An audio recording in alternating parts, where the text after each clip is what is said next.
A reforma administrativa proposta por Guedes e Bolsonaro prevê mudanças profundas nas três esferas dos poderes. Governo federal, estados e municípios serão afetados pelas suas medidas. O regime jurídico único, chamado de RJU, instituído pela Constituição Federal de 1988, é um dos instrumentos legais que ela coloca em risco.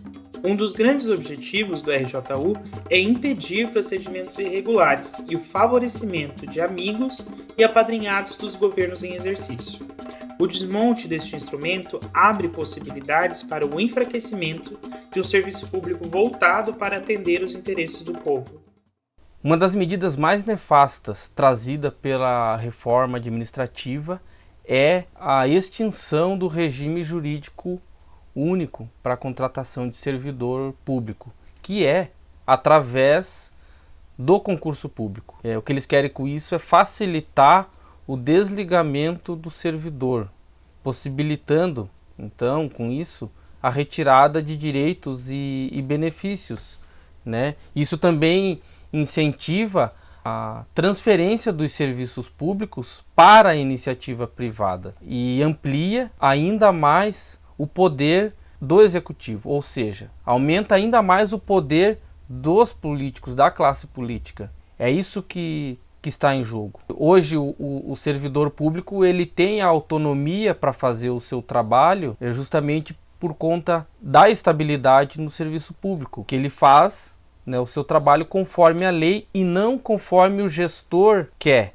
E que esse gestor ele é político. Primeiro, que a reforma vem para dificultar o acesso à estabilidade do funcionalismo público. Para os atuais servidores, embora o governo diga que não, né, a avaliação de desempenho ela se aplica a todos os funcionários públicos, inclusive os que já estão contratados hoje, tanto servidores quanto empregados públicos. A ameaça direta ao regime jurídico único é um dos outros pontos elementares, né, da reforma administrativa, especialmente naquilo que atinge a Previdência. Dentro das modalidades de contrato, né, uma outra alteração da reforma é a criação de novas modalidades de contratação de servidores públicos. Existe a brecha de que parte desses servidores públicos não sejam mais regidos pelo regime próprio de Previdência, pela Previdência Pública, sejam regidos pelo regime geral da Previdência. Então isso a longo prazo é uma ameaça, inclusive, não só para os servidores públicos que estão na carreira hoje, quanto para os servidores públicos que já estão aposentados, inclusive aqueles que estão aposentados há algum tempo, com paridade, com integralidade. Então isso, né, de reduzir as remunerações na carreira, porque tira essa progressão por tempo de serviço, fica vedado, fica proibido pela Constituição Federal. Em vários estados e municípios, e é o caso no estado de Santa Catarina, né, o Estatuto dos Servidores Públicos no estado, as próprias leis, a lei própria das carreiras de cada uma das categorias, tem alguns direitos estabelecidos, né? Se tem ainda hoje licença-prêmio, se tem ainda hoje, em algumas carreiras, progressão por tempo de serviço. Agora, se isso passa a ser proibido pela Constituição Federal, como que vai se manter numa lei? Né? A lei não pode criar um direito que é proibido, que é vedado pela Constituição Federal. Então, a tendência imediata é que essas leis estaduais, municipais, passem a ser derrubadas, passem a não ser aplicadas, porque a Constituição Federal pode vir a proibir, né, se a reforma for aprovada, esse tipo de direito que a gente tem garantido hoje.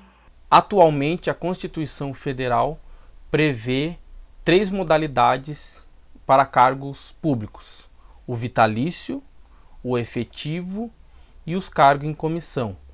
Vitalício são aqueles que, para ingressar, ele precisa de concurso público.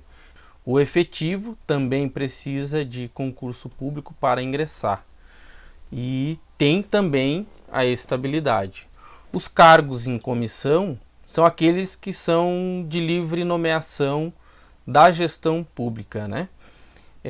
E a gente tem também, dentro desses cargos, um que não é considerado como um cargo público, que são as contratações temporárias, né? Esse trata-se de um exercício de função pública remunerada.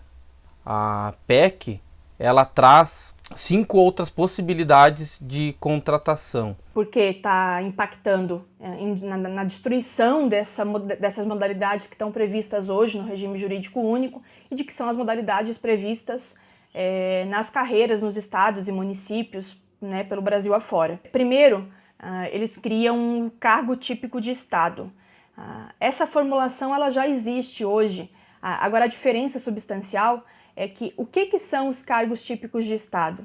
A PEC coloca que esses cargos típicos de estado seriam os cargos que teriam estabilidade após os 3 anos e seriam cargos de funções estratégicas do estado. Mas não está definido na PEC que cargos são esses. Uma outra modalidade de contratação, que são cargos por prazo indeterminado, e eles pontuam apenas que seriam serviços de apoio administrativos. Então, a possibilidade é de que grande parte do funcionalismo público passe a entrar nesse tipo de modalidade, e esses seriam cargos que não têm estabilidade. E pelo que está colocado na PEC, alguns analistas têm colocado, né, inclusive o DIEESE, tem apontado que esses cargos por prazo indeterminado, pelo que está colocado ali, eles não seriam nem estatutários e também não teriam nem os direitos previstos na CLT.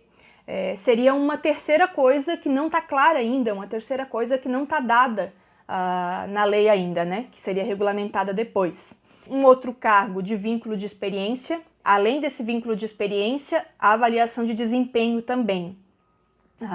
Esse vínculo de experiência seria como se fosse um concurso público de 2 etapas. As pessoas são aprovadas num concurso público e tem uma outra etapa de aprovação. Não basta você passar, como hoje, no estágio probatório, né? Essa segunda etapa seria para cortar mais um número X de pessoas fora da carreira. O vínculo de prazo determinado, que seria para ampliar as carreiras, para ampliar as contratações de temporários por seleção simplificada, e os cargos de liderança e assessoramento, que substituiriam os comissionados e funções gratificadas de hoje, também sem estabilidade, e que também com a possibilidade de ampliar muito esses cargos que são fora da carreira do funcionalismo público. Esses cargos de liderança e assessoramento, por seleção simplificada também, não precisam ser de funcionários de carreira, de funcionários concursados. É uma contratação à parte, como se fossem os atuais comissionados de hoje, só que sem necessidade, inclusive, de estarem na carreira do funcionalismo.